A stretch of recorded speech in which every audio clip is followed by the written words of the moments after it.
রমাদানের শেষ দশকের আরেকটা গুরুত্বপূর্ণ আমল হচ্ছে লাইলাতুল কদর খোঁজ করা।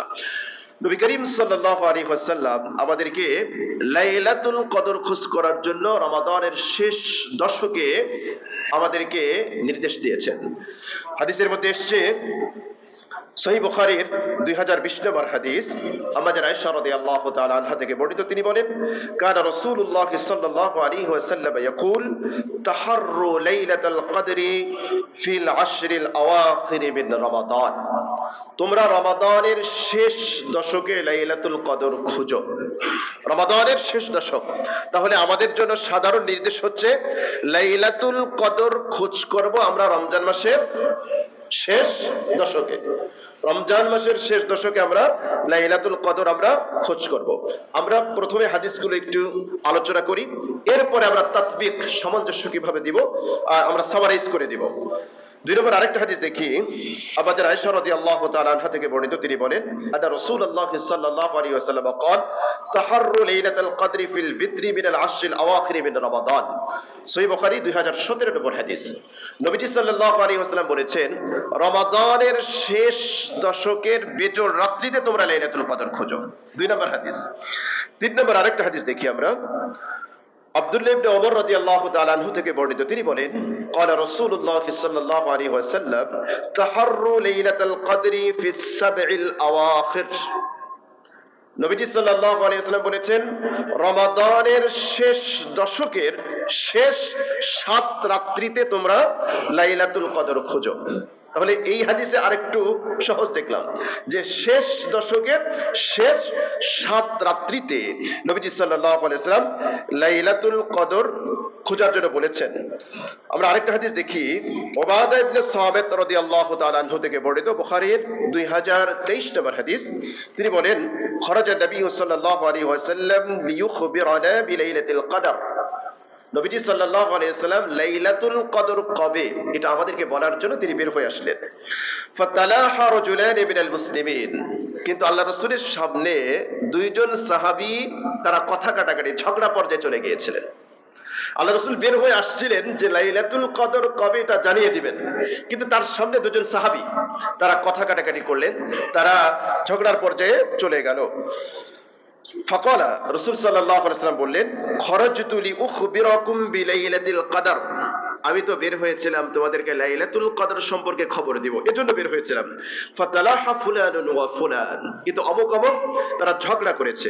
ফারুফিআত, কাজে আমাকে এটা ভুলিয়ে দেওয়া হয়েছে। এই যে লাইলাতুল কদর কবে, কোন রাত্রিতে, কখন, নবীজি বললেন যে এটা জানানোর জন্যই আমি বের হয়েছিলাম, কিন্তু অমক অমক ঝগড়া করার কারণে আমার জেহেন থেকে এটা চলে গিয়েছে। ওয়াসা আইয়াকুনা খায়রাল লাকুম, নবীজি বললেন এই যে আমাকে ভুলিয়ে দেওয়া হলো, আমি আশা করি এটি তোমাদের জন্য কল্যাণকর।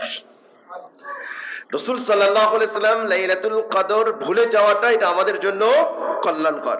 ফালতামিসুহা ফিত তাসিআতি ওয়াস সাবিআতি আল খামিসাতি, নবীজি বললেন তোমরা লাইলাতুল কদর খুঁজবে ফিত তাসিআ 29তম রজনীতে, ওয়াস সাবিআ 27তম রজনীতে, ওয়াল খামিসা 25তম রজনীতে। তাহলে এই হাদিসের মধ্যে কয় রাত আসলো?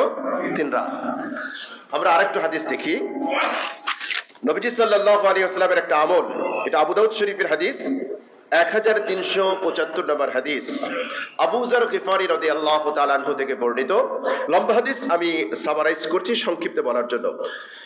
এই সাহাবী বলেন যে আমরা রাসূল করিম সাল্লাল্লাহু আলাইহি ওয়াসাল্লামের সাথে রোজা রাখতেছিলাম হাত্তা বাকিয়া সাবউন, এভাবে মাসের অধিকাংশ মাস চলে গেল। রোজা রাখছিলাম কিন্তু আল্লাহ রাসূল আমাদের নিয়ে সালাত আদায় করেন নাই রাতের বেলায়। হাত্তা বাকিয়া সাবউন, 7 রাত বাকি আছে। তার মানে কততম রাত হবে? 23তম রাত। আবু যর গিফারী রাদিয়াল্লাহু তাআলা আনহু বলেন আমরা রাসূলের সাথে রোজা রাখা শুরু করলাম, হাত্তা বাকিয়া মিনাশ শাহর, মাসের অধিকাংশ সময় চলে গিয়েছে। হাত্তা বাকিয়া সাবউন, সাবউন মানে 7 রাত বাকি আছে। ফাকামা বিনা হাত্তা যাহাবা সুলুসুল লাইল, নবীজি সাল্লাল্লাহু আলাইহি সাল্লাম আমাদেরকে নিয়ে নামাজ পড়লেন। 3 রাত যে আল্লাহ রাসূল নামাজ পড়েছিলেন, এই হাদিসে সেই 3 রাত কোন 3 রাত আমরা এই হাদিসের মধ্যে পাই। নবীজি সাল্লাল্লাহু আলাইহি ওয়াসাল্লাম রাতের 1/3 পর্যন্ত আমাদের নিয়ে সালাত আদায় করলেন। ফালাম্মা কানাতিস সাদিসা লাম ইয়াকুম বিনা, পরবর্তী রাত অর্থাৎ 24তম রাত্রিতে আল্লাহ রাসূল সাল্লাল্লাহু আলাইহি ওয়াসাল্লাম আমাদের নিয়ে আর নামাজ পড়েন নাই। ফালাম্মা কানাতিল খামিসা, যখন 25তম রাত আসলো, কামা বিনা হাত্তা যাহাবা শাতরুল লাইল, 25তম রাত্রিতে আল্লাহ রাসূল আমাদেরকে নিয়ে অর্ধ রাত পর্যন্ত নামাজ পড়লেন। 23তম রাত্রিতে পড়লেন রাতের 1/3 পর্যন্ত। 25তম রাত্রিতে পড়লেন অর্ধরাত পর্যন্ত। কুলতু ইয়া রাসূলুল্লাহ লাউ নাফালতানা কিয়াম হাযিহিল লাইল, আমরা বললাম হে আল্লাহ রাসূল, আপনি যদি আমাদেরকে নিয়ে সারা রাত নামাজ পড়তেন। আল্লাহু আকবার। সাহাবায়ে কেরাম আপনাদের আকাঙ্ক্ষা কেমন ছিল? আমাদের আগ্রহ হলো যত তাড়াতাড়ি শেষ করতে পারি, আর সাহাবায়ে কেরামের ইচ্ছা কি? ইয়া রাসূলুল্লাহ, যদি আপনি আমাদের নিয়ে সারা রাত নামাজ পড়তেন। আল্লাহু আকবার। সাহাবায়ে কেরাম তাদের চিন্তা চেতনাটা আসলে কেমন ছিল? ক্বালা, নবীজি বললেন, ইন্নার রাজুলা ইযা সাল্লা মা'আল ইমাম হাত্তা ইয়ানসারিফা হুসিবা লাহু কিয়ামু লাইলাতিন। নবীজি বলেন, আমার সাহাবীরা শোনো, ইমাম যখন কিয়ামুল লাইল তারাবির সালাতে দাঁড়াবে, তোমরা ইমামের সাথে নামাজ শুরু করবে, ইমামের সাথে শেষ করবে, হোক সেটা রাতের 1/3, হোক সেটা রাতের অর্ধাংশ, অর্ধেক পর্যন্ত। যখনই ইমাম শেষ করবে তোমরা শেষ করবা। পুরো রাত নফল ইবাদতের সব আল্লাহ তোমাদের আমলনামায় দিয়ে দিবেন। সুবহানাল্লাহ। ফালাম্মা কানাতির রাবিআ লাম ইয়াকুম, এরপরে যখন কত রাত আসবে? 26। আল্লাহ রাসূল সাল্লাল্লাহু আলাইহি ওয়াসাল্লাম আমাদের এই নামাজ পড়লেন না। ফালাম্মা কানাতিস সালিসা, 27তম রাত যখন আসলো, জামাআ আহলাহু ওয়া নিসাআহ, এই রাত্রিতে আল্লাহ রাসূল তার পরিবারকেও জাগালেন, সবাইকে একত্রিত করলেন। ওয়ান্নাস, মানুষ একত্রিত হলো। ফাকামা বিনা হাত্তা খাশিনা আন ইয়াফুতানা আল ফালাহ, আল্লাহ রাসূল আমাদের নিয়ে নামাজ পড়াচ্ছেন, নামাজ পড়াচ্ছেন, নামাজ পড়াচ্ছেন, এমনকি আমরা আশঙ্কা করলাম যে ফালাহ শেষ হয়ে যাবে। রাবি বলেন, কুলতু মাল ফালাহ, ফালাহ কি? ক্বালা আস-সুহুর। রাবি বলেন, যিনি আবু যর গিফারি রাদিয়াল্লাহু তাআলা আনহু, তিনি বলেন ফালাহ হচ্ছে সুহুর, সাহরি খাওয়া। আল্লাহ রাসূল এত সময় পর্যন্ত আমাদের নিয়ে নামাজ পড়লেন, আমাদের মনে হচ্ছিল যে আমরা সাহারি গ্রহণ করতে পারবো না, সকাল হয়ে যাবে। তাহলে আমরা দেখলাম আল্লাহ রাসূল কয় রাত নামাজ পড়েছেন? 3 রাত। 23তম রাত্রিতে রাতের 1/3 পর্যন্ত, 25তম রাত্রিতে রাতের অর্ধেক পর্যন্ত, আর 27তম রাত্রিতে রাতের একেবারে শেষ রাত পর্যন্ত। তাহলে আমরা দেখলাম যে আল্লাহ রাসূল সাল্লাল্লাহু আলাইহি ওয়াসাল্লাম কোন রাত্রিতে গুরুত্ব দিয়েছেন? 27তম রাত্রিতে। আমরা আরেকটা ক্লিয়ার হাদিস দেখি, আবু দাউদ শরীফের হাদিস 1386 নম্বর হাদিস, মুআবিয়া ইবনে সুফিয়ান রাদিয়াল্লাহু তাআলা আনহু থেকে বর্ণিত। তিনি বলেন, ফি লাইলাতুল কদর ক্বালা লাইলাতুল কদরি লাইলাতুস 27, তিনি বলেন যে লাইলাতুল কদর হচ্ছে 27তম রাত্রিটাই হচ্ছে লাইলাতুল কদর। তাহলে হাদিসটা আমরা অনেকগুলো আসলো আমাদের সামনে, আমরা এবার একটু সামারাইজ করি। প্রথমে আল্লাহ রাসূল বললেন, শেষ দশকে তোমরা লাইলাতুল কদর খুঁজো, এটা হচ্ছে প্রিন্সিপাল। আমরা লাইলাতুল কদর শেষ দশকে খুঁজবো। শেষ দশকের মধ্য থেকে বেজোড় রাত্রিগুলোকে আমরা আরেকটু গুরুত্ব দিব। বেজোড় রাত্রিগুলোর মধ্য থেকে শেষ 7 রাত্রিতে আমরা আরেকটু গুরুত্ব দিব।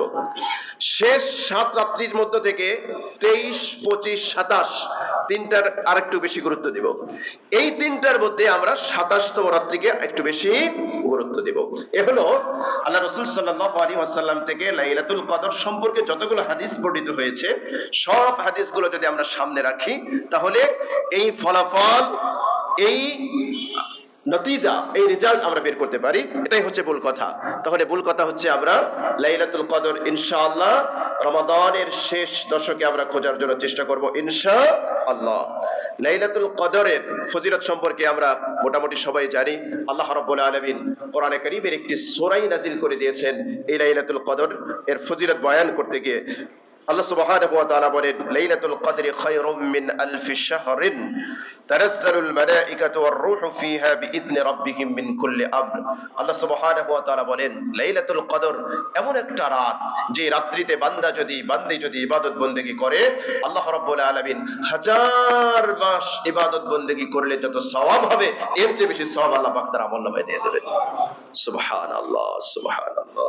নবীজি সাল্লাল্লাহু আলাইহি ওয়াসাল্লাম বলেছেন, বুখারীর হাদিস এসেছে, মান কামা লাইলাতাল কদরি ঈমানান ওয়া ইহতিসাবা গুফিরা লাহু মা তাকদ্দামা মিন যামবি। বুখারীর হাদিস। আল্লাহ রাসূল বলেন, কোন ব্যক্তি যদি লাইলাতুল কদরে ইবাদত বন্দেগী করে, আল্লাহ রাব্বুল আলামিন তার বিগত জীবনের গুনাহ খাতাগুলোকে মাফ করে দেবেন। সুবহানাল্লাহ। এই রাত্রিতে তানাজ্জালুল মালাইকা, ফেরেশতা নাজিল হয়, আর রূহ, জিবরিল আলাইহিস সালাতু ওয়াস সালাম নাজিল হয়। তানাজ্জালুল মালাইকাতু ওয়ার রূহু ফিহা বিইذনি রাব্বিহিম মিন কুল্লি আমর সালামুন হিয়া হাত্তা মাতলাইল ফজর। তারা তাদের পালনকর্তার নির্দেশ ক্রমে রহমত, বারাকা, শান্তি এগুলো নিয়ে নাজিল হয়। একেবারে সুবহে সাদেক উদিত হওয়া পর্যন্ত শান্তি আর শান্তি। সালামুন হিয়া হাত্তা মাতলাইল ফজর, ফজর উদিত হওয়া পর্যন্ত প্রশান্তি, শান্তি বর্ণিত হয়। এজন্য প্রিয় ভাই, লাইলাতুল কদর, রমাদান আসে রমাদান চলে যায়, লাইলাতুল কদর আসে লাইলাতুল কদর চলে যায়। আপনি আপনার জীবনে যতগুলো লাইলাতুল কদর পাওয়ার সুযোগ পেয়েছেন, অনেক জলিলুল কদর সাহাবী এতগুলো সুযোগ পায় নাই। অনেক জলিলুল কদর সাহাবী এতগুলো সুযোগ পায় নাই। আপনার জীবনে আপনি 50টা রমাদান পেয়েছেন বালেগ হওয়ার পরে। বহু সাহাবী আছে যারা 50টা রমাদান পায় নাই, কিন্তু তারা রমাদান কাজে লাগিয়েছে ভাই, কিন্তু আমরা কাজে লাগাতে পারি না। এটাই হচ্ছে আমাদের জীবনের ব্যর্থতা। লাইলাতুল কদর আসে, লাইলাতুল কদর চলে যায়, কিন্তু আমি অভাগাই থেকে যাই, আমি হতভাগাই থেকে যাই, আমার পাপরাশি থেকে যায়। অথচ আমার আপনার জন্য কতটা সুযোগ ছিল। রাসূল বলেছেন, মান কামা লাইলাতুল কদর ঈমানান ওয়া ইহতিসাবা গুফিরা লাহু মা তাকদ্দামা মিন যামবি। একটা রাত যদি ইবাদত বন্দেগী করি, আল্লাহ পাক আমাদের গুনাহ খাতা মাফ করে দিবেন। এজন্য প্রিয় ভাই, লাইলাতুল কদর মাহে রমাদানের শেষ দশক যখন আসে, আমাদের ব্যস্ততা বাড়তে থাকে। আমাদের কেনাকাটা, আমাদের বাজার, আমাদের ঈদ উদযাপন, আমাদের ঈদ সেলিব্রেশন, কোন জায়গায় ঈদ করব, কোথায় পার্টি করব, কোথায় যাব, আমরা ঈদের ছুটি কিভাবে কাটাবো, কত পরিকল্পনা আমরা করি। হে আমার প্রিয় ভাই, আগামী রমাদান আপনার আমার জীবনে আসবে কিনা আমরা তো জানি না। একবারও কি আমরা এই পরিকল্পনা করতে পারি না যে এই রমাদানে আমার গুনাহ খাতা আমার আল্লাহর কাছ থেকে মাফ করায় নিতে হবে, এই লাইলাতুল কদর আমি মিস করব না, এই লাইলাতুল কদরে আমি আল্লাহর কাছ থেকে আমার গুনাহ খাতা মাফ করিয়ে নেব। এরকম একটা পরিকল্পনা কি আমরা করতে পারি না? 2026-এর রমাদান আপনি পেয়েছেন প্রিয় ভাই, 27-এর রমাদান আপনি পাবেন, এর কোনো গ্যারান্টি নেই। বহু মানুষ গত বছর আমাদের সাথে রমাদান উদযাপন করেছে, আজকে তারা কবর জগতের বাসিন্দা। আপনি পৃথিবীর বাসিন্দা, তারা কবর জগতের বাসিন্দা। তারা মাটির ঘরে চলে গিয়েছে, তারা মৃত্যুবরণ করেছে, তাদের সুন্দর দেহখানি মাটির সাথে মিশে একাকার হয়ে গিয়েছে। কিন্তু আল্লাহ রাব্বুল আলামিন দয়া করে মায়া করে আমাকে আরো একটা রমাদান দিয়েছে, আপনাকে আরো একটা রমাদান দিয়েছে। এজন্য আসুন না প্রিয় ভাই, আমরা এই রমাদানের দেখতে দেখতে শুরু হতে না হতেই 16টা রমাদান আমাদের থেকে বিদায় নিয়ে চলে যাচ্ছে। আর কয়টা দিন বাকি আছে, আমরা যেন হেলায় হেলায় সবাই নষ্ট না করি। আমরা হেলায় হেলায় যেন আমাদের রমাদানকে আমরা বিদায় না জানাই, লাইলাতুল কদর যেন আমরা নষ্ট না করি। রাসূল বলেছেন, লাইলাতুল কদরের কল্যাণ থেকে যে ব্যক্তি বঞ্চিত হলো, সে একেবারে মাহরুম হয়ে গেল, বঞ্চিত হয়ে